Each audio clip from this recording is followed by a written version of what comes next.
How's it going, everyone? Equinox Phoenix here, and today we're going to talk about Superman and Lois, Season 3, Episode 11, titled Complications. Um, alright, so,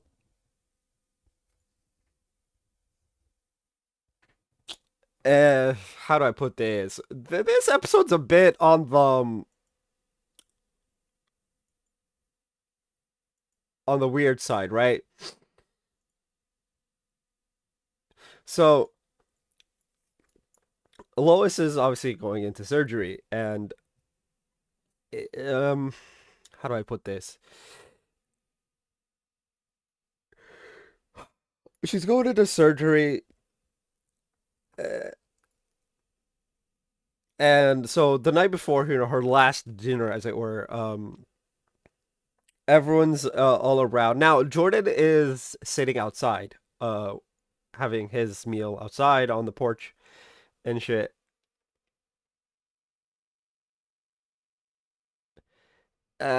Something within the conversation between Nat and Jonathan causes Sarah to go outside to speak with Jordan, where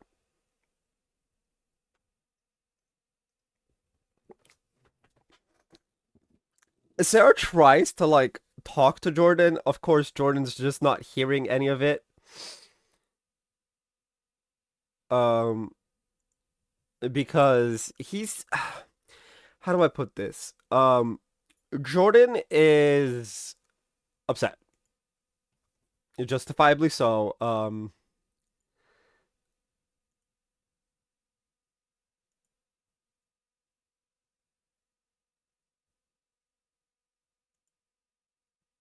But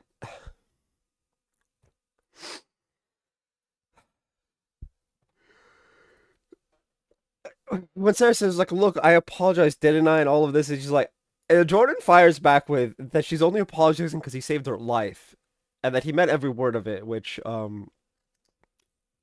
if we recall, last episode, he said he wished that he had never fallen for her. Which, ouch. Those are feelings that he's had for a good while, right? Like it was established in like season one that he's had those feelings for her since they were kids, which is yikes. Just imagine regretting feelings you've had for what is essentially your entire life. And saying as such, and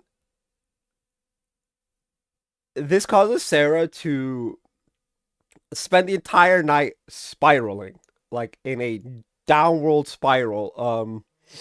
Well, not just this. It was this, her DUI, and her inability to leave Smallville as a result. Because DUIs stay on your record for 5 years. She doesn't have 5 years of schooling left before college, right? She's in high school. And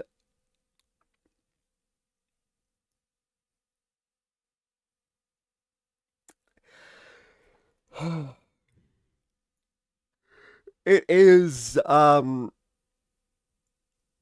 concerning. Now concerning for both us as the viewer because we know of Sarah's past, and for Lana who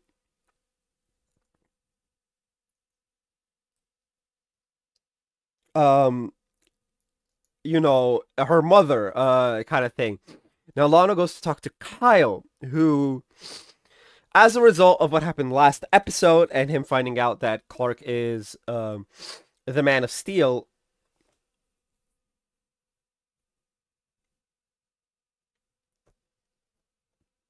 um he is kind of sort of justified in being upset with Chrissy.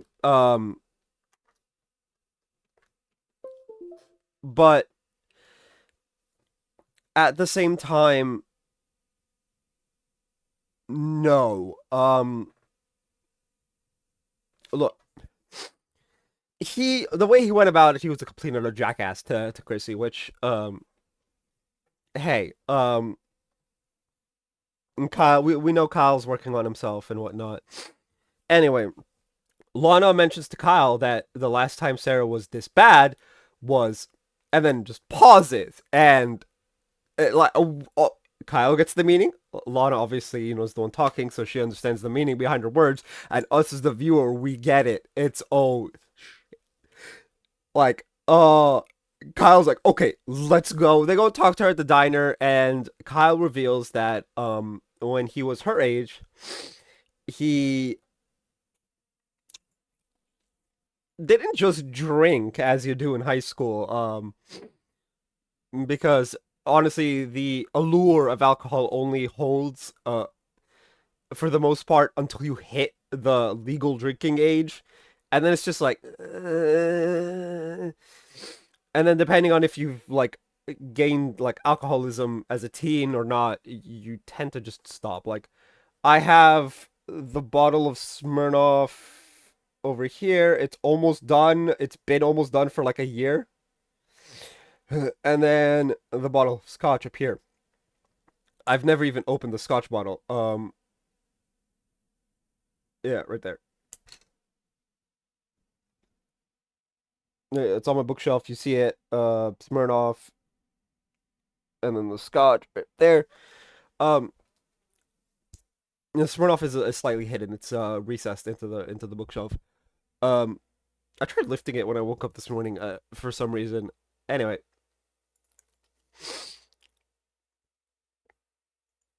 it is. How do I put this?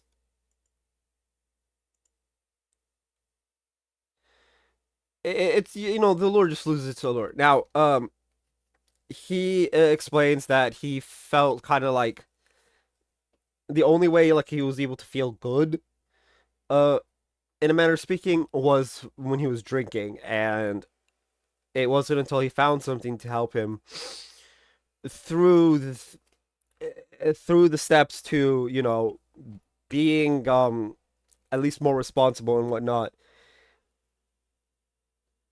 that he stopped. Um, at least stopped spiraling. Because he was in a similar spiral to what Sarah's going through now.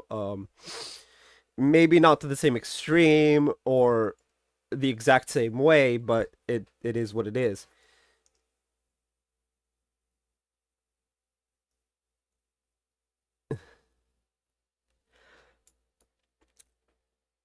He also when he says baby steps, they're talking about like her taking steps towards becoming more responsible, better person, all of that, to stop the spiraling.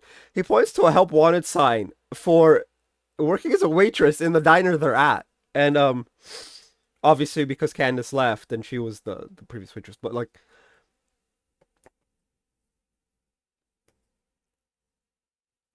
it was there like really he's like baby steps. Anyway, she applies for the job and whatnot. Now, while this is happening, Lois has gone into surgery. But as they're talking about the surgery and the general and Sam's like, uh, what if she aspirates and all of this? It's like, don't worry, she hasn't eaten, blah, blah, blah. They're going through it. Now, we don't hear the full conversation between the doctor and Sam because Jordan starts having a panic attack. Or at least panic attack like symptoms. And he walks out. Now, Jonathan follows him out. Turns out his symptoms are coming from the fact that his x-ray vision is coming in. Jonathan manages to walk him through, like calming down. And Jordan's just like, why do these powers always come in at the worst possible time? And I'm just like sitting here like, yeah, it doesn't get much worse than this. Like you are heartbroken. You've just had a fight with your ex who apparently you can't just stay friends with. In this instance, because obviously,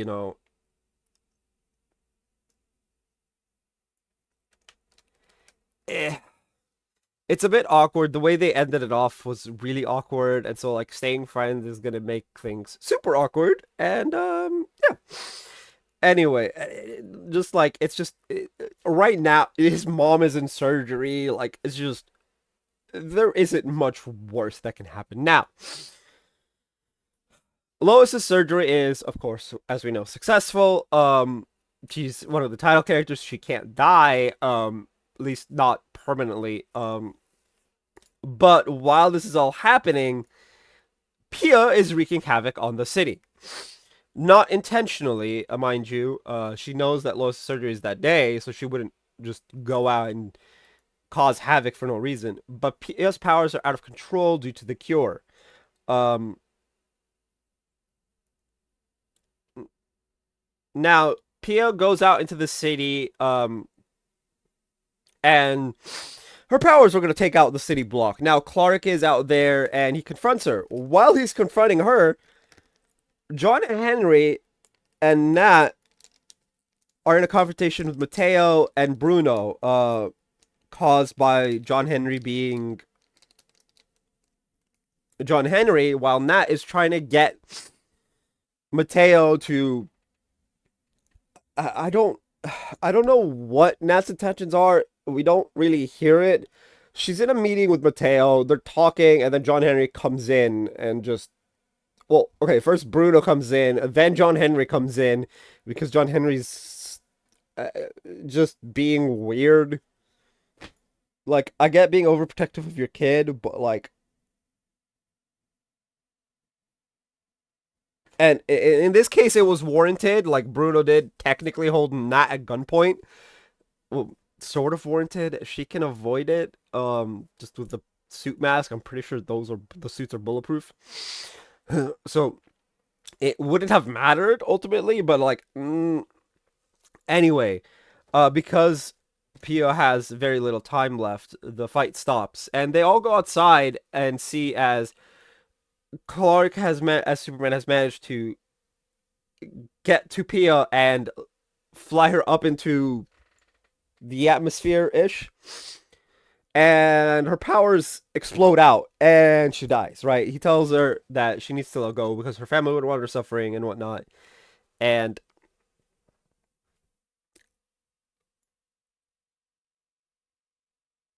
this is true. Like her family doesn't want her to suffer. Far from it, actually. Now he flies her. He flies her body down and tells her that she will love them forever and always, and all of this. And after this, Bruno and Mateo are in the DoD base, where Bruno makes a deal.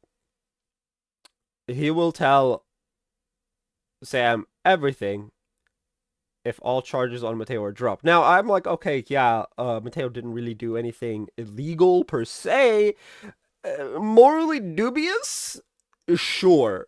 Um, Illegal? Probably not. Like, I mean, he visited his mom and nicked her with a cufflink.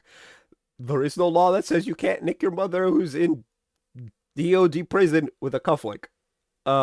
Even if it did have a supposed cure to her cancer. Oh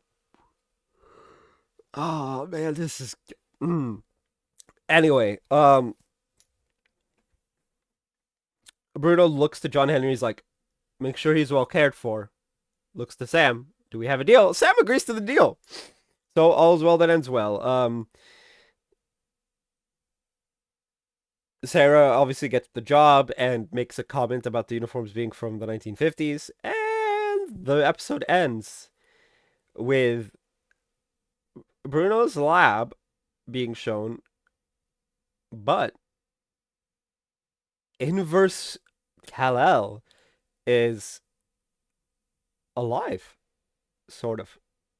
He's up and screaming, and we see his eyes glowing blue.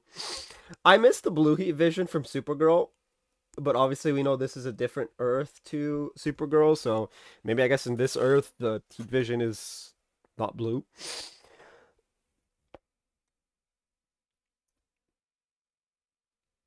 But hey, whatever. Huh. We never did find out why the Flash has purple lightning. What causes it? Anyway, but yeah, Episode ends with Inverse Superman up and about and screaming. Just that's it, screaming. Oh, his face was just like bubbly for a bit, which was interesting to see. Anyway, that's the episode. Overall, it was pretty good. Uh, we got 2 more episodes left apparently.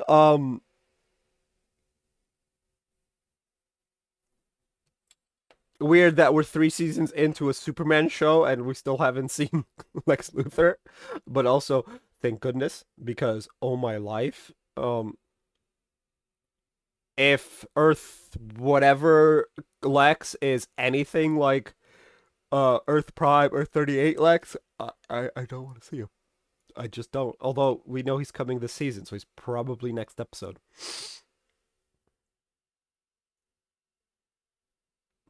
Anyway, tell me what you guys thought of the episode down in the comment section down below. That's going to be for this video. If you guys haven't already, hit like, hit subscribe for new. I will see you guys next time. And as always, stay bright.